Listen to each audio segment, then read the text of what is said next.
വാപ്പാപൂർ എന്ന് പേരുള്ള ഒരു ഗ്രാമമുണ്ടായിരുന്നു. അത് ഉത്തരാഖണ്ഡിലായിരുന്നു. അതേ ഗ്രാമത്തിൽ പ്രേംനാഥ് കൃഷി ചെയ്യുന്നുണ്ടായിരുന്നു. പിന്നെ അദ്ദേഹത്തിന്റെ മകൻ പ്രവീൺ മാഗി വ്യാപാരം ചെയ്യുന്നു. പറയണമെങ്കിൽ പ്രവീൺ ഒരു എഞ്ചിനീയർ ആണ്. പക്ഷെ ഒരു ജോലിയും കിട്ടാത്തത് കൊണ്ട് മാഗി സ്റ്റാൾ തുടങ്ങി മാഗി വിൽക്കാൻ തുടങ്ങി. പിന്നെ എപ്പോഴെങ്കിലും സമയമുള്ളപ്പോൾ അച്ഛനെയും കൃഷിയിൽ സഹായിക്കുമായിരുന്നു. ഒരു ദിവസം, ഞാൻ നിന്റെ അടുത്ത് ആദ്യം പറഞ്ഞതല്ലേ നീ പഠിത്തം ചെയ്യണ്ടെന്ന്. എന്റെ എല്ലാ വയലും ഞാൻ അടമാനം വെച്ചിട്ടാണ് നിന്നെ ഞാൻ എഞ്ചിനീയറിംഗ് പഠിപ്പിച്ചത്. പക്ഷെ നിനക്ക് ഇപ്പോൾ ജോലിയും കിട്ടിയില്ല. ഇപ്പോൾ നമ്മൾ എങ്ങനെയാണ് നമ്മുടെ സ്ഥലം തിരിച്ചു വാങ്ങിക്കുക? എനിക്ക് ജോലി കിട്ടിയില്ലെങ്കിൽ അതിൽ എങ്ങനെയാ അച്ഛാ എന്റെ തെറ്റാവുക? ഞാൻ ജോലി കിട്ടാൻ എത്ര കഷ്ടപ്പെടുന്ന അറിയോ? പക്ഷെ നീ ആണെങ്കിൽ ഇപ്പോൾ മാഗി വിറ്റുകൊണ്ടിരിക്കുകയാണ്. ഇതേ നീ സിറ്റിയിൽ പോയിട്ട് എന്തെങ്കിലും ജോലി ചെയ്താൽ നിനക്ക് കുറച്ചെങ്കിലും പണം കിട്ടുമല്ലോ. നമ്മുടെ വ്യാപാരം നമ്മുടെ ഇഷ്ടം പോലെ നടക്കുവച്ചാ. നമ്മൾ വിചാരിക്കുമ്പോൾ തുറക്കാം. ആരും ഒന്നും ചോദിക്കുകയില്ല, ആരും ഒന്നും പറയുകയില്ല. അതുകൊണ്ടാണ് ഞാനിപ്പോൾ ഈ ചെറിയ മാഗി കട വെച്ചിരിക്കുന്നത്. പ്രവീണും അവന്റെ അച്ഛനും സംസാരിച്ചു കൊണ്ടിരിക്കുകയായിരുന്നു. അപ്പോൾ ആ സ്ഥലത്തേക്ക് ജമീന്ദാർ തന്റെ മകൻ രഘുവിനെയും വിളിച്ചുകൊണ്ട് വന്നു. എന്നിട്ട് അദ്ദേഹം പറഞ്ഞു, ഞാൻ നിങ്ങളുടെ അടുത്ത് ആവശ്യമില്ലാതെ ഒന്നും സംസാരിക്കാൻ പോകുന്നില്ല. എനിക്ക് എൻ്റെ പണം തിരിച്ചു തരൂ. ഞാൻ എവിടുന്ന് പോയേക്കാം. അത് എന്താണെന്ന് വെച്ചാൽ മുതലാളി, ഞങ്ങൾക്ക് ഇന്നും പണം ശരിയായിട്ടില്ല. ഞങ്ങളും പണം ശരിയാക്കാൻ വേണ്ടി കുറേ ശ്രമം എടുത്തുകൊണ്ടിരിക്കുകയാണ്. ഇത് എനിക്ക് മുമ്പേ അറിയാം, ഞാനിന്ന് വെറും കൈവീശിയിട്ട് പോകുമെന്ന്. പക്ഷേ ഇന്ന് അങ്ങനെ സംഭവിക്കില്ല. രഘു, ഇവര് വീട്ടിലുള്ള എല്ലാ സാധനങ്ങളും എടുത്ത് പുറത്തേക്ക് വെക്ക്. ഒരു ചെരുപ്പ് കൂടെ പാടില്ല, എല്ലാം വെച്ചേക്ക്. നിങ്ങൾ പറയുന്ന പോലെ ഞാൻ ചെയ്യാം അച്ഛാ. അവരുടെ ഷർട്ട് പോലും ഞാൻ വിടുന്നില്ല. രഘു വീട്ടിനകത്തേക്ക് കേറി അവരുടെ വീട് മൊത്തം തകർത്തു. പിന്നെ വീട്ടിലുണ്ടായിരുന്ന സാധനങ്ങളെല്ലാം വീട്ടിന് പുറത്ത് വലിച്ചെറിഞ്ഞു. അച്ഛാ, നിങ്ങൾ വാക്ക് കൊടുത്താൽ അവന്റെ ആ മാഗി കട പോലും ഞാൻ എടുത്തു വയ്ക്കാം. എഞ്ചിനീയർ പഠിച്ചിട്ട് നീ മാഗി കട വെക്കുകയാണ്, നാണമില്ലേ? താ ആ മാഗി കടയും തന്നേക്ക്. ഇല്ലല്ല, അങ്ങനെ ചെയ്യല്ലേ. ഇല്ല, ഞങ്ങൾക്ക് വല്ലാതെ കഷ്ടമാകും. ഞാൻ എന്റെ അച്ഛന്റെ വിശപ്പിൽ തന്നെ മരിച്ചു പോവും. അങ്ങനെ ചെയ്യല്ലേ. പ്രവീൺ എത്രയോ കെഞ്ചി ചോദിച്ചിട്ടും അവൻ പറയുന്നത് ആരും കേട്ടില്ല. ജമീന്ദാർ അവന്റെ മാഗി വണ്ടി കടയും വീട്ടിലുണ്ടായിരുന്ന എല്ലാ സാധനങ്ങളും എടുത്തുകൊണ്ട് പോയി. അവർക്ക് ഗ്രാമത്തിൽ മൊത്തം ആകെ നാണക്കേടായി. എന്റെ ദൈവമേ, അങ്ങനെ ഞങ്ങൾ എന്ത് പാവ ചെയ്തത്? എന്തിനാ ഞങ്ങളെ പോലെ പാവപ്പെട്ടവരെ ഇങ്ങനെ ദ്രോഹിക്കുന്നത്? പഠിക്കാൻ വേണ്ടി പണമില്ലായിരുന്നു, അതുകൊണ്ട് സ്ഥലം അടമാനം വെച്ചു. ഒരു നല്ല ജോലി കിട്ടിയാൽ എല്ലാം തിരിച്ചു കൊടുക്കാമെന്ന് വിചാരിച്ചു. പക്ഷെ നിങ്ങൾ അതും ഞങ്ങൾക്ക് സംഭവിപ്പിച്ചില്ല. ഒന്ന് സമാധാനോടെ ഇരിക്കും മോനെ, ഒന്ന് സമാധാനോടെ ഇരിക്കും. ചില നേരത്തിൽ ദൈവം ഉണ്ടോ ഇല്ലയോ സംശയമുണ്ട് അച്ഛാ. എന്തിനാ എങ്ങനെയൊക്കെ സംഭവിക്കുന്നത് നമുക്ക്? പ്രവീൺ ദേഷ്യത്തോടെ ഒരു കല്ലെടുത്തു. എന്നിട്ട് ആകാശത്തോട്ട് നോക്കി ആ കല്ല് വലിച്ചെറിഞ്ഞു. പിന്നെ ആ കല്ല് അവരുടെ ഗ്രാമത്തിനടുത്തുള്ള ഒരു കാട്ടിൽ ചെന്ന് വീണു. പിന്നെ ആ മരത്തിലുണ്ടായിരുന്ന ആ പാനയുടെ മേലിൽ ആ കല്ല് ചെന്ന് വീണു. ആ പാന പൊട്ടിപ്പോയി. പിന്നെ അതിനകത്തുനിന്നും ഒരു ആത്മാവ് പുറത്തേക്ക് വന്നു. കുറേ വർഷങ്ങൾ കഴിഞ്ഞിട്ട് ഞാൻ വരികയാണ്. ഒരു 300 വർഷമായിട്ടുണ്ടാവും. പക്ഷേ ഈ കാട്ടിനുള്ളിൽ ആരും വന്നിട്ടില്ലല്ലോ. പിന്നെ ആരാണ് ഈ കലം ഒട്ടിച്ചത്? ഞാൻ പെട്ടെന്ന് തന്നെ ഇവിടുന്ന് രക്ഷപ്പെട്ടേ ഉള്ളൂ. ഇല്ലെങ്കിൽ ആ സ്വാമിജി എന്നെ വീണ്ടും അടക്കി വയ്ക്കും. മറ്റൊരു വശത്ത് പ്രവീൺ അതേ കാട്ടിൽ മരങ്ങൾ വെട്ടാനായി പോവുകയായിരുന്നു. അപ്പോ ആത്മാവ് പ്രവീണിനെ മരം വെട്ടിക്കൊണ്ടിരിക്കുന്നത് കണ്ടു.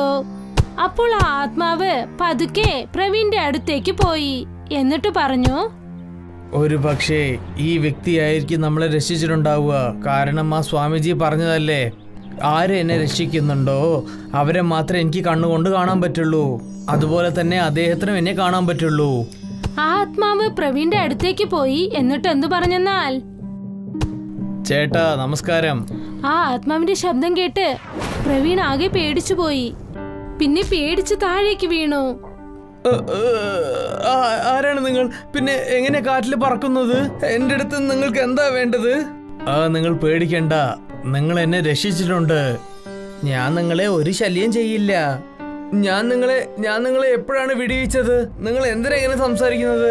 ഈ കാട്ടിൻ്റെ ഉള്ളിൽ ഞാൻ 300 വർഷമായിട്ട് അടങ്ങിയായിരുന്നു. ഞാൻ ആ ഒരു പാനിൻ്റെ ഉള്ളിലായിരുന്നു ഉണ്ടായിരുന്നത്. നിങ്ങൾ ആ പാന എങ്ങനെയോ പൊട്ടിച്ചു തന്നു. അതുകൊണ്ടാണ് ഞാൻ ഇന്ന് രക്ഷപ്പെട്ടിരിക്കുന്നത്. ശരി, ഞാനപ്പോൾ ദേഷ്യത്തിലായിരുന്നു. ശരി, നിങ്ങൾ പോയിക്കോ, ഞാൻ ജോലിയിലുള്ളത്. നീ എൻ്റെ അടുത്ത് എന്ത് വേണമെങ്കിലും ചോദിക്കാം. എന്നെ കൊണ്ട് 2 ആഗ്രഹങ്ങൾ നടത്താൻ പറ്റും. സത്യാണോ? അങ്ങനെ വെച്ചാൽ ശരി. പ്രവീൺ ആ ആത്മാവിനോട് തന്റെ കഥ മൊത്തം പറഞ്ഞു. എഞ്ചിനീയറിംഗ് പഠിച്ചതു മുതൽ ജമീന്ദാർ ചെയ്തതുവരെ എല്ലാ കാര്യങ്ങളും പറഞ്ഞു. എല്ലാം കേട്ടിട്ട് ആ ആത്മാവ് എന്തു പറഞ്ഞെന്നാൽ, ഞാൻ മനുഷ്യനായി ഉണ്ടായ സമയത്ത് നിന്നെ പോലെയുള്ള കഷ്ടങ്ങൾ എനിക്ക് വന്നിട്ടേ ഇല്ല. നന്നായി ആ സ്വാമിജി അപ്പൊ തന്നെ എന്നെ പാനയിൽ അടച്ചത്. ഇല്ലെങ്കിൽ നിന്നെ പോലെ എനിക്ക് ഗതി വന്നിട്ടേനെ. ആദ്യം ഇതിനൊരു തീർവ് പറ. നീ ഒന്നും എനിക്ക് വേണ്ടി വിഷമിക്കേണ്ട.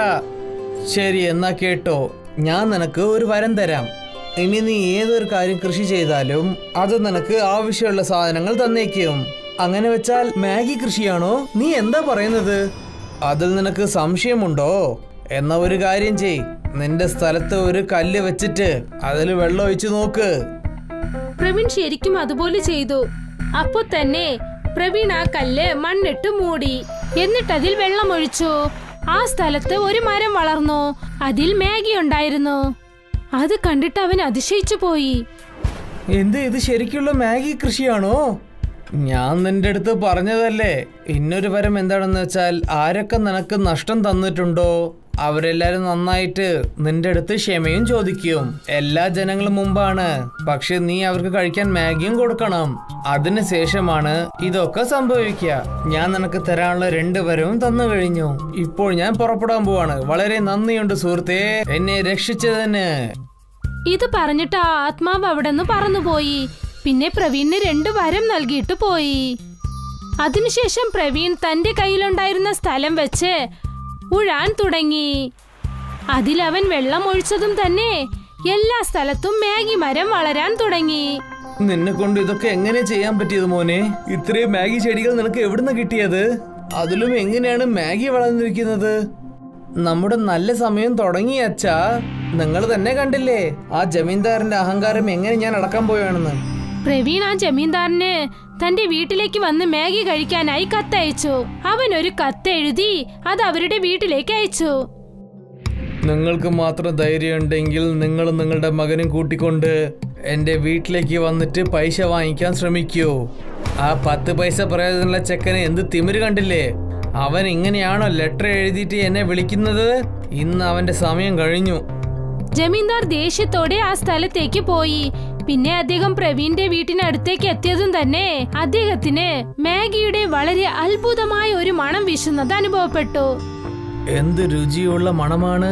ഈ പയ്യൻ ഉണ്ടാക്കുന്ന മാഗി നാട്ടുകാരെല്ലാരും കഴിക്കുന്നുണ്ടല്ലോ. ഒരു പ്രാവശ്യം നമ്മളും കഴിച്ചു നോക്കാം. മറ്റുള്ള കാര്യങ്ങൾ പിന്നെ നോക്കിയേക്കാം. ആ ജമീന്ദാർ പ്രവീൺ ചെയ്ത ആ മാഗി കഴിച്ച ഉടൻ തന്നെ ആ ആത്മാവ് അവന് നൽകിയ വരം സത്യമായി. ജമീന്ദാറിന്റെ തല ചുറ്റാൻ തുടങ്ങി. പിന്നെ അദ്ദേഹം പറഞ്ഞു, എന്നോട് ക്ഷമിക്കണം പ്രവീൺ. പണത്തിന്റെ അഹങ്കാരം എന്റെ കണ്ണ് മറച്ചു വെച്ചു.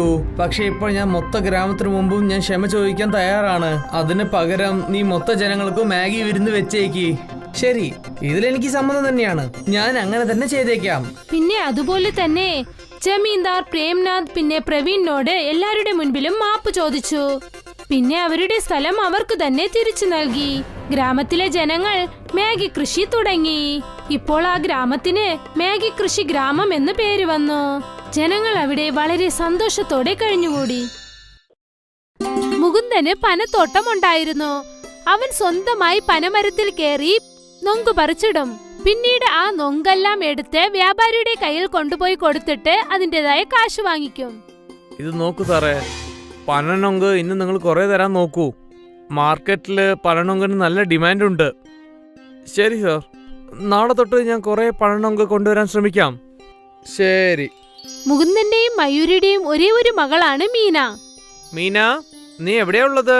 ഇത്രയും സമയം ഇവിടെയായിരുന്നു. ഒരു പക്ഷെ ഫ്രണ്ട്സിനോടൊപ്പം കളിക്കാൻ പോയതായിരിക്കും അവൾ. പക്ഷെ നിങ്ങൾ എന്തിനാ അവളെ തേടുന്നത്? അവള് പനനൊങ്ക് കഴിക്കണമെന്ന് പറഞ്ഞിരുന്നു. അതുകൊണ്ട് അവൾക്ക് ഞാൻ കുറച്ച് പനനൊങ്ക് വെട്ടി കൊണ്ടുവന്നിട്ടുണ്ട്. വരൂ. അപ്പോഴാണ് മീന, ഹായ് നൊങ്ക്, ഇതെനിക്ക് വളരെ ഇഷ്ടമാണ്. ഞാൻ ഇതെല്ലാം ഒറ്റയ്ക്ക് കഴിക്കും. ആ, നിനക്ക് വേണ്ടിയാണ് ഞാൻ കൊണ്ടുവന്നത്. മെല്ലച്ച കഴിച്ചോളൂ. മഴക്കാലമായിരുന്നു അത്. എന്നാലും മുകുന്ദൻ പനമരത്തിൽ കയറി നൊങ്ക് പറിച്ചിടുമായിരുന്നു. അപ്പോൾ എന്തു സംഭവിച്ചെന്നാൽ 2 ദിവസം മഴ നിൽക്കാതെ പെയ്തു. ദൈവമേ, എത്രയും പെട്ടെന്ന് ഈ മഴ നിന്നേ പറ്റുള്ളൂ. നിങ്ങൾ മരത്തിൽ കയറുമ്പോൾ ശ്രദ്ധിച്ചു കയറണേ. മരത്തിലൊക്കെ മഴ കാരണം പായൽ പിടിച്ചിട്ടുണ്ടാകും. ആ, ഞാൻ ശ്രദ്ധിച്ചെന്നെ മരത്തിൽ കയറുന്നത്. ഞാൻ എന്താ പുതിയതായിട്ടാണോ കയറാൻ പഠിക്കുന്നത്? നിങ്ങൾ വലിയ ബലശാലിയാണെന്ന് എനിക്കറിയാം. പക്ഷെ ശ്രദ്ധിച്ചു കയറിയാൽ മതി. ഓ ശരി എന്റെ ഓഫീസറേ, ഞാൻ പറഞ്ഞ് ശ്രദ്ധിച്ചോളാം. ദേ ഇപ്പൊ പോയി ഇപ്പൊ വരാം. ശരി. മുകുന്ദൻ പനമരത്തിൽ കേറി ഓരോരോ നൊങ്കായി പതുക്കെ പതുക്കെ പറിച്ചിട്ടു. കുറച്ചു സമയത്തിനകം ഇടിവെട്ടി. പിന്നെ പെട്ടെന്ന് മീന അവിടേക്ക് വന്നു. അച്ഛാ! മീനയുടെ ശബ്ദം കേട്ടതും മുകുന്ദന്റെ ശ്രദ്ധ തെറ്റിപ്പോയി. അതുകൊണ്ട് അദ്ദേഹം മരത്തിൽ നിന്നും താഴേക്ക് വഴുതി വീണു. അച്ഛാ! മീന നിലവിളിക്കുന്ന ശബ്ദം കേട്ട് ഗ്രാമത്തിൽ തൊട്ടരികിലുണ്ടായിരുന്ന കുറെ പേര് അവിടേക്ക് ഓടി വന്നു. കൊച്ചച്ചാ, അച്ഛൻ താഴെ വീണു. ഗ്രാമത്തിലെ ആളുകളൊക്കെ അത് നോക്കി നിന്നു. മുകുന്ദനെ ഓപ്പറേഷൻ തിയേറ്ററിൽ ചേർത്തു. ഇനി ഒരിക്കലും അദ്ദേഹത്തിന് സ്വന്തം കാലിൽ നിൽക്കാൻ പറ്റില്ല. ഇപ്പൊ എന്ത് ചെയ്യാനാ? ഇനി നമ്മുടെ കുടുംബം നമ്മൾ എങ്ങനെ നോക്കാനാ? നിങ്ങൾ ഒന്നുകൊണ്ട് വിഷമിക്കേണ്ട. എന്തെങ്കിലും ഒന്ന് തീർച്ചയായും നടക്കും. ദൈവം നമുക്ക് കഷ്ടം തന്നിട്ടുണ്ടെങ്കിൽ പുറത്തു വരാനുള്ള വഴിയും തീർച്ചയായും കാണും. പക്ഷെ എങ്ങനെ? ഇപ്പൊ ഞാൻ ഊനമായല്ലോ. ഇതിന് പകരം ആ ദൈവം എന്നെ കൊന്നാ മതിയായിരുന്നു. അങ്ങനെയൊന്നും പറയല്ലേ. നിങ്ങളാണ് ഞങ്ങളുടെ ജീവിതം മൊത്തം. മയൂരിയും മുകുന്ദനും ഒരുപാട് വിഷമത്തിലായിരുന്നു. അവരുടെ ഭാവി എന്താകുമെന്ന് ആലോചിച്ച്. കുറച്ചു ദിവസങ്ങൾക്ക് ശേഷം മുകുന്ദനെ വീട്ടിലേക്ക് കൊണ്ടുവന്നു. അവർ രണ്ടുപേരും ചേർത്ത് വെച്ചിരുന്ന മുഴുവൻ കാശും അവനെ ചികിത്സിക്കാനായി കാലിയായി. ഞാൻ എന്തെങ്കിലും ഒരു ജോലി തേടാം. നീ ജോലിക്ക് പോകാൻ പോവാണോ? നീ ജോലിക്ക് പോയാൽ പിന്നെ വീട്ടു ജോലി ഇതൊക്കെ എങ്ങനെ ചെയ്യും? ഞാൻ എന്തെങ്കിലുമൊക്കെ ചെയ്യാൻ ചേട്ടാ. തീർച്ചയായിട്ടും വേറെ എന്തെങ്കിലും വഴിയുണ്ടാവും. ഈ വേദനയിലും തീർച്ചയായിട്ടും എന്നെ കൊണ്ട് ചെയ്യാൻ പറ്റും. വേണ്ട വേണ്ട, നിങ്ങൾ വിശ്രമിച്ചോളൂ. ഇല്ല മയൂരി, ഞാൻ എന്നും നിനക്ക് ഭാരമായിട്ടുണ്ടാവില്ല. ഈ അവസ്ഥയിൽ നിങ്ങളെ കൊണ്ട് എന്ത് ചെയ്യാൻ പറ്റും? തീർച്ചയായിട്ടും എന്തെങ്കിലും ഉണ്ടാവും. അടുത്ത ദിവസം മുതൽ മയൂരി ജോലി തേടാൻ തുടങ്ങി. അവൾ ഒരുപാട് കമ്പനികളിലും കടകളിലും ചെന്ന് കേട്ടു. പക്ഷെ എവിടെയും അവൾക്ക് ജോലി ലഭിച്ചില്ല. എവിടെയും എനിക്കൊരു ജോലി കിട്ടിയില്ല. ഞാൻ എന്തെങ്കിലും പുതിയതായി വ്യാപാരം ചെയ്യാമെന്ന് ആലോചിക്കുന്നു. പക്ഷേ എന്ത് വ്യാപാരമാണ്? എന്നെ കൊണ്ട് എന്തെങ്കിലും സഹായം ചെയ്യാൻ പറ്റുമോ? ഞാൻ മാർക്കറ്റിലൊരു ബക്കോട കട കണ്ടു. അവിടെ നല്ല തിരക്കുണ്ടായിരുന്നു. ഞാനും വളരെ നന്നായിട്ട് ബക്കോട ചെയ്യും. എന്തുകൊണ്ട് ഞാനും ബക്കോട വിറ്റുകൂടാ? അത് ചെയ്യാലോ. പക്ഷേ എല്ലാവർക്കും ആ കടയിലെ പക്കോടയാണ് വളരെ ഇഷ്ടപ്പെടുന്നത്. അതുകൊണ്ട് നീ വല്ല പുതിയ എന്തെങ്കിലും പക്കോട ഉണ്ടാക്കിയാലേ ഹിറ്റാവുള്ളൂ. പുതിയെന്ന് വെച്ചാൽ? അതായത് ചൈനീസ് പക്കോടയുണ്ട്, അത് കുട്ടികൾക്ക് വളരെ ഇഷ്ടപ്പെടും. അതുപോലെ എന്തെങ്കിലും പുതിയതായിട്ട്. വേറെ എന്തെങ്കിലും ഒന്ന് വെച്ചാ? മീന, നീ പറ, നിനക്ക് എന്താണ് ഒരുപാട് ഇഷ്ടമുള്ളത്? എനിക്ക് മാഗിയാണ് ഇഷ്ടം. മാഗി പക്കോട ഇട്ടാൽ എങ്ങനെ ഇരിക്കും? മാഗിയിൽ പക്കോട ചെയ്യാൻ പറ്റുമോ? ഹാ, അതും നല്ല ക്രിസ്പി ആയിട്ട്. നോക്കൂ മീന, പെട്ടെന്ന് ചെന്ന് ഒരു പാക്കറ്റ് മാഗി വാങ്ങിക്കൊണ്ടുവാ. മീന മാഗി വാങ്ങിക്കാനായി ചെന്നു. പിന്നെ കുറച്ചു സമയത്തിനകം 2 മാഗി പാക്കറ്റുമായി വന്നു. മീന മാഗിയെ വേവിച്ചെടുത്തു. എന്നിട്ട് അതിൽ കുറച്ച് മസാലകൾ ചേർത്ത് അതിനെ ചീനിച്ചട്ടിയിലിട്ട് പൊരിച്ചെടുത്തു. പക്കോട റെഡിയായി. മീന അവരുടെ അമ്മ ചെയ്യുന്നത് നോക്കിക്കൊണ്ടേയിരുന്നു. മീനയുടെ അമ്മ മാഗി പക്കോട ചെയ്തുകൊണ്ടിരുന്നപ്പോൾ തന്നെ അതിൽ നിന്നും ഒരു പക്കോട എടുത്ത് മീന കഴിക്കാൻ തുടങ്ങി. ഉടനെ അമ്മ പറഞ്ഞു, പതുക്കെ പതുക്കെ, നല്ല ചൂടുണ്ട്, നല്ല രുചിയുണ്ട് അമ്മേ, വാവ്. മീന ഒരു മാഗി പക്കോട എടുത്ത് തന്റെ അച്ഛന് കൊണ്ടുപോയി കൊടുത്തു. ഇത് ശരിക്കും വളരെ നന്നായിട്ടുണ്ട്. ആ, ഞാൻ പറഞ്ഞില്ലേ ഞാൻ വളരെ നന്നായിട്ട് പക്കോട ഉണ്ടാക്കുമെന്ന്. ഈ മാഗി പക്കോട മാർക്കറ്റിൽ വിൽക്കുമോ? ആഹാ, നന്നായിട്ട്. ഇത് തീർച്ചയായിട്ടും വിജയിക്കും. ഇത് കേട്ടപ്പോൾ മയൂരിക്ക് സന്തോഷമായി. കുറച്ചു ദിവസത്തിനകം തന്നെ മയൂരിയും മുകുന്ദനും കൂടി മാർക്കറ്റിൽ ഒരു മാഗി പക്കോട സ്റ്റാൾ ഓപ്പൺ ചെയ്തു. ഇതെന്താ ആന്റി? മാഗി പക്കോട? മാഗിയിൽ പക്കോടയോ? ആ, ഒരു പ്ലേറ്റ് തരൂ. ശരി ശരി, തരാമോളെ. മയൂരി ആ കുട്ടിക്ക് മാഗി പക്കോട നൽകി. വാവ്, എന്ത് രുചിയാണിത്! ഇതുവരെ ഇതുപോലെ ഒരു പക്കോട ഞാൻ കഴിച്ചിട്ടേ ഇല്ല. ആ കുട്ടി പറഞ്ഞത് കേട്ട് വീണ്ടും ഒരുപാട് കസ്റ്റമർ അവിടേക്ക് വന്ന് മാഗി പക്കോട വാങ്ങി. ആന്റി, ഇത് വളരെ നന്നായിട്ടുണ്ട്. മുകുന്ദൻ മാഗി പക്കോട കടയിൽ മയൂരിയെ സഹായിക്കുന്നുണ്ടായിരുന്നു. കട നല്ല രീതിയിൽ പോയി. ആദ്യ ദിവസം തന്നെ മുകുന്ദനും മയൂരിയും കൂടി ഒരുപാട് കാശുണ്ടാക്കി. രണ്ടുപേരും സന്തോഷത്തോടെ വീട്ടിലേക്ക് പോയി. ഞാൻ ആലോചിച്ചു പോലും നോക്കില്ല നമുക്ക് ഇത്രയും വരുമാനം കിട്ടുമെന്ന്. ഈ കഷ്ടത്തിലും നമുക്ക് കിട്ടിയ വളരെ സന്തോഷമായ കാര്യമാണിത്. അച്ഛാ, നിങ്ങൾ വിഷമിക്കാതെ ഇരിക്കൂ. നമ്മുടെ എല്ലാ സങ്കടങ്ങളും ഇതോടെ മാറും. നിങ്ങളുടെ അസുഖവും മാറും. മുഴുവൻ കുടുംബവും നല്ല വിശ്വാസത്തോടെ ആയിരുന്നു. എല്ലാരും ഒന്നിച്ച് അതിനായി ശ്രമിക്കുന്നുണ്ടായിരുന്നു. അവരുടെ മാഗി പക്കോട വ്യാപാരം നല്ല രീതിയിൽ പോയിക്കൊണ്ടിരുന്നു. കസ്റ്റമേഴ്സിന്റെ തിരക്കും ഒരിക്കലും കുറഞ്ഞില്ല. കൂടെ തന്നെ അവരുടെ വരുമാനവും അധികരിച്ചുകൊണ്ടേയിരുന്നു. മാഗി പക്കോട പെട്ടെന്ന് ഫേമസ് ആയി. നല്ല പണം വന്നത് കാരണം മുകുന്ദനെ നല്ല രീതിയിൽ അവർ ചികിത്സിക്കാൻ തുടങ്ങി. ചികിത്സ ചെയ്തതുകൊണ്ട് ഈ ട്രീറ്റ്മെന്റ് മൂലമായിട്ട് മുകുന്ദ് സാർ നിങ്ങൾ കൊണ്ട് നടക്കാൻ പറ്റും തോന്നുന്നു. കുറച്ച് സെറ്റ് ഓഫ് സർജറി ചെയ്താൽ ശരിയാവും. കാരണം ഈ ട്രീറ്റ്മെന്റ് കൊണ്ട് നിങ്ങളുടെ ബോഡി വളരെ നന്നായിട്ട് തന്നെ റിയാക്ട് ചെയ്യുന്നുണ്ട്. ഡോക്ടർ പറഞ്ഞത് കേട്ട് മൊത്ത കുടുംബവും ഒരുപാട് സന്തോഷിച്ചു.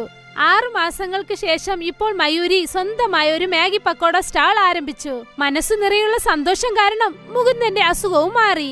അദ്ദേഹം പതുക്കെ പതുക്കെ ഒരു വടി പിടിച്ച് നടക്കാൻ തുടങ്ങി. വീട്ടിലുള്ളവരുടെ ആത്മവിശ്വാസം കാരണം മുകുന്ദന്റെ ആത്മവിശ്വാസം വർദ്ധിച്ചു. അതുകൊണ്ട് അദ്ദേഹം എണീറ്റ് നടക്കാൻ തുടങ്ങി. ഇതെല്ലാം തന്നെ ആ മാഗി പക്കോട കാരണമാണ് സംഭവിച്ചത്. പിന്നെ അവരുടെ ആ മാഗി പക്കോട അവരുടെ ജീവിതം തന്നെ മാറ്റിമറിച്ചു. ഷൗക്കത്ത് മിയാന് ഒരു ബിരിയാണി കടയുണ്ട്. ജനങ്ങളൊക്കെ വളരെ സന്തോഷത്തോടെ അവിടെ വന്ന് ബിരിയാണി കഴിക്കും. ഷൗക്കത്ത് ചേട്ടാ, ബിരിയാണി നന്നായിട്ടുണ്ടല്ലോ. നന്ദിയുണ്ട്. ബിരിയാണിയുടെ രുചി നന്നായിരുന്നത് കൊണ്ട് അദ്ദേഹത്തിന്റെ വരുമാനവും അധികരിച്ചുകൊണ്ടേയിരുന്നു. ഷൗക്കത്ത് മിയ ഓരോ മാസവും 30,000 രൂപ തന്റെ അമ്മയുടെ കയ്യിൽ നൽകും. മോനെ, ഇപ്പോഴൊക്കെ നിന്റെ വരുമാനം നല്ല രീതിക്ക് വരുന്നുണ്ട്. അതുകൊണ്ട് ഞാൻ ആലോചിക്കാൻ നിന്നെ കല്യാണം കഴിപ്പിച്ചാലോ എന്ന്. മാത്രമല്ല, ഞാൻ ഒറ്റയ്ക്ക് എത്ര ദിവസമായി ഈ വീട്ടിലെ ജോലിയൊക്കെ നോക്കുന്നത്. എന്നെ കൊണ്ട് തീരെ വയ്യ മോനെ. നിന്റെ കല്യാണം കഴിഞ്ഞതിന് ശേഷം നദീമിന്റെ കല്യാണവും കഴിപ്പിക്കാം. അയ്യോ അമ്മി, എനിക്കിന്നും കല്യാണ വയസ്സായിട്ടില്ല. ആദ്യം നിങ്ങൾ ചേട്ടന് കല്യാണം കഴിപ്പിക്കൂ. ശരി അമ്മേ, നിങ്ങൾക്ക് ഏത് പെണ്ണിന് ഇഷ്ടായിട്ടുണ്ടോ ആ പെണ്ണിന് ഞാൻ കല്യാണം അയച്ചോളാം. അങ്ങനെ പറ ചേട്ടാ. ഇതാണ് ഞാൻ നോക്കിയത് ഷൗക്കത്തേട്ടാ. ഷൗക്കത്തിന്റെ അമ്മ അവന് വേണ്ടി ഒരു പെൺകുട്ടിയെ നോക്കി. സന വളരെ പഠിച്ച പെൺകുട്ടിയാണ്. പിന്നെ അവൾ ആഹാരവും നന്നായിട്ട് ഉണ്ടാക്കും. കുറച്ചു ദിവസങ്ങൾക്കകം ഷൗക്കത്തിന്റെയും സനയുടെയും കല്യാണം കഴിഞ്ഞു. അതിനുശേഷം സന വീട്ടിലെ എല്ലാ ജോലികളും നോക്കി നടത്തി. മോനെ, നിന്റെ കൈകൊണ്ട് ചെയ്യുന്ന ആഹാരം എപ്പോഴും നല്ല രുചിയുള്ളതായിരിക്കും. അതെ ചേട്ടത്തി, പക്ഷേ ഞങ്ങൾ ചേട്ടൻ ഉണ്ടാക്കുന്ന പോലെ ബിരിയാണി ആർക്കും ഉണ്ടാക്കാൻ പറ്റില്ല ചേട്ടത്തി. അതെ, അതും ശരിയാണ്. ഇദ്ദേഹത്തിന്റെ കൈകൊണ്ട് ചെയ്ത ബിരിയാണി കഴിച്ചു നോക്കിയാലല്ലേ എനിക്കും അതിന്റെ രുചി അറിയാവൂ. ചേട്ടാ, ഇന്ന് എല്ലാവർക്കും നിങ്ങൾ ബിരിയാണി കൊണ്ടുവരണം. ശരി മോനെ, കൊണ്ടുവരാം. ഷൗക്കത്തിന്റെ ബിരിയാണി വളരെ രുചിയുള്ളതാണ്. അവൻ എപ്പോഴേക്ക് ബിരിയാണി ചെയ്യാൻ തുടങ്ങുന്നോ അപ്പോഴേക്ക് അതിന്റെ മണം ഗ്രാമം മൊത്തം മണക്കും. പിന്നെ ഉടനെ കസ്റ്റമേഴ്സ് കഴിക്കാനെത്തും. എന്താ ചേട്ടാ, ബിരിയാണി തയ്യാറായില്ലേ? ഇല്ല ചേട്ടാ, ഇനി ഒരു 10 മിനിറ്റ് ആവും. ശരി, ഞാൻ ഇവിടെ തന്നെ നിന്നോളാം. കസ്റ്റമേഴ്സ് ഷൗക്കത്തിന്റെ ബിരിയാണിക്ക് വേണ്ടി കാത്തിരുന്ന് കഴിച്ചിട്ട് പോകും. അതുവരെ എല്ലാം നല്ല രീതിക്കാണ് പോയിക്കൊണ്ടിരുന്നത്. ഈ അംഷദ് ചേട്ടൻ ആവശ്യമില്ലാതെ നമ്മളുടെ അധ്വാനമാണ് നശിപ്പിക്കുന്നത്. ഞാൻ എന്തെങ്കിലും ചെയ്തേ പറ്റുള്ളൂ. ഞാനും വില കുറയ്ക്കാൻ പോവുകയാണ്. ഷൗക്കത്തും ബിരിയാണിയുടെ വില അധികമാക്കി 80 രൂപയാക്കി. ദിവസവും നമ്മൾ ഈ ബിരിയാണിയാണ് കഴിക്കാൻ പോകുന്നത്. വരൂ, ഇന്ന് നമുക്ക് അവിടെ പോയി കഴിച്ചു നോക്കാം. ശരി.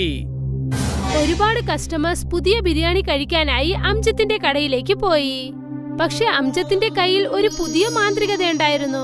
ഒരു വട്ടം അവന്റെ ബിരിയാണി ആരെങ്കിലും കഴിച്ചാൽ വീണ്ടും അതേ കടയ്ക്ക് അവർ തിരിച്ചെത്തും. ഇന്നലെ പോയി ഞാൻ ബിരിയാണി കഴിച്ചില്ലേ? വരൂ, നമുക്ക് അവിടെ തന്നെ പോയി കഴിക്കാം. തീർച്ചയായും ആ ബിരിയാണി മറക്കാനേ പറ്റില്ല. പതുക്കെ ഷൗക്കത്തിന്റെ കടയിൽ ആരും വരാതെയായി. ഇതൊക്കെ കുറച്ചു ദിവസം ഇങ്ങനെ നടക്കുക. അംജത്തിന്റെ കട പുതിയതല്ലേ, അതുകൊണ്ട് കസ്റ്റമേഴ്സ് ഒക്കെ അവന്റെ ബിരിയാണി ടേസ്റ്റ് ചെയ്ത് നോക്കുകയാണ്. കുറച്ചു ദിവസം കഴിഞ്ഞിട്ട് എന്റെ കസ്റ്റമേഴ്സ് ഒക്കെ എന്റെ അടുത്ത് തന്നെ തിരിച്ചു വരും. ഷൗക്കത്ത് ഇവിടെ എന്താണ് സംഭവിക്കുന്നതെന്ന് മനസ്സിലാക്കുന്നതിന് മുൻപ് തന്നെ അവന്റെ മൊത്തം വരുമാനവും ഒരുപാട് കുറഞ്ഞുപോയി. ഇപ്പോൾ വീട്ടിലെല്ലാരും വളരെ വിഷമത്തിലാണ്. എന്തുപറ്റി ഷൗക്കത്ത്? നീ എന്തിനാ ഇത്രയും വിഷമിച്ചിരിക്കുന്നത്? ഞാൻ എന്തെന്ന് പറയണ്ടമ്മേ, എന്റെ കടയുടെ അടുത്ത് തന്നെ ഇന്നൊരു ബിരിയാണി കടയും വെച്ചിട്ടുണ്ട്. പയ്യെ എന്റെ കസ്റ്റമേഴ്സ് ഒക്കെ അങ്ങോട്ടാണ് പോകുന്നത്. ഇങ്ങനെ തന്നെ പോയിക്കൊണ്ടിരുന്ന പിന്നെ ഒരു ദിവസം ഞാൻ എന്റെ കട മൂടിയിട്ട് തന്നെ വീട്ടിലേക്ക് പോണം. തീർച്ചയായും അങ്ങനെയൊന്നും നടക്കില്ല മോനെ. ദൈവമുണ്ട്. ഇടയ്ക്കിടയ്ക്ക് കുറച്ചു ദിവസം ഇങ്ങനെ കഷ്ടപ്പാടുണ്ടാകും. ഞാൻ അങ്ങനെ തന്നെയാണ് വിശ്വസിച്ചോണ്ടിരിക്കുന്നത് അമ്മേ. ഷൗക്കത്തിന്റെ വിഷമം കണ്ട് വീട്ടിലെ എല്ലാ ആൾക്കാരും ഒരുപാട് വിഷമത്തിലായിരുന്നു. അന്ന് രാത്രി സന ഷൗക്കത്തിനോട് എന്താ കാര്യമെന്ന് ചോദിച്ചു. ഒരുപക്ഷെ വില അധികമായതുകൊണ്ട് കസ്റ്റമേഴ്സ് വേറെ കടയിലേക്ക് പോയെങ്കിൽ നമ്മൾ എന്തുകൊണ്ട് വില കുറച്ചു കൊടുത്തുകൂടാ? പറയൂ. നമുക്ക് എങ്ങനെ വില കുറയ്ക്കാൻ പറ്റും സന? ഒരു പ്ലേറ്റ് ബിരിയാണിന്റെ വില തന്നെ ചെലവ് 50 റുപ്യ ആവും സന. അത് നമ്മൾ 80 റുപ്യക്കാണ് വിൽക്കുന്നത്. വെറും 30 റുപ്യാണ് നമുക്ക് ലാഭം കിട്ടുന്നത്. പിന്നെ ഇതും നമ്മൾ കുറച്ചാൽ പിന്നെ വീട്ടു ചെലവൊക്കെ എങ്ങനെ നമ്മൾ നോക്കാൻ പറ്റും? എങ്കിൽ നമ്മൾ വില കുറഞ്ഞ സാധനങ്ങൾ വാങ്ങി ബിരിയാണി ചെയ്താൽ എങ്ങനെയിരിക്കും? എങ്കിൽ കുറഞ്ഞ വിലയ്ക്ക് കൊടുക്കാമല്ലോ. ബിരിയാണിക്ക് നമ്മൾ ഉപയോഗിക്കുന്ന അരിയാണ് വളരെ വില കൂടിയത്. അതുമാത്രല്ലാതെ ബാസ്മതി അരി എങ്ങനെ വില കുറഞ്ഞത് കിട്ടുക? പിന്നെ ബാസ്മതി അരി ഞാൻ സാധാരണ അരിയായിട്ട് മാറ്റാൻ പറ്റില്ലല്ലോ. അങ്ങനെയാണെങ്കിൽ നമ്മൾ ബസുമതി റൈസിന് പകരം വേറെ എന്തെങ്കിലും സാധനം കൊണ്ട് ബിരിയാണി ഉണ്ടാക്കിയാലോ?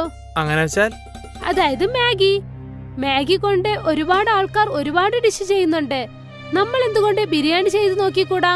നമ്മുടെ ചിലവും കുറയുമല്ലോ. മാഗി ബിരിയാണിയോ? ഇത് ഞാൻ ആദ്യമായിട്ടാണ് കേൾക്കുന്നത്.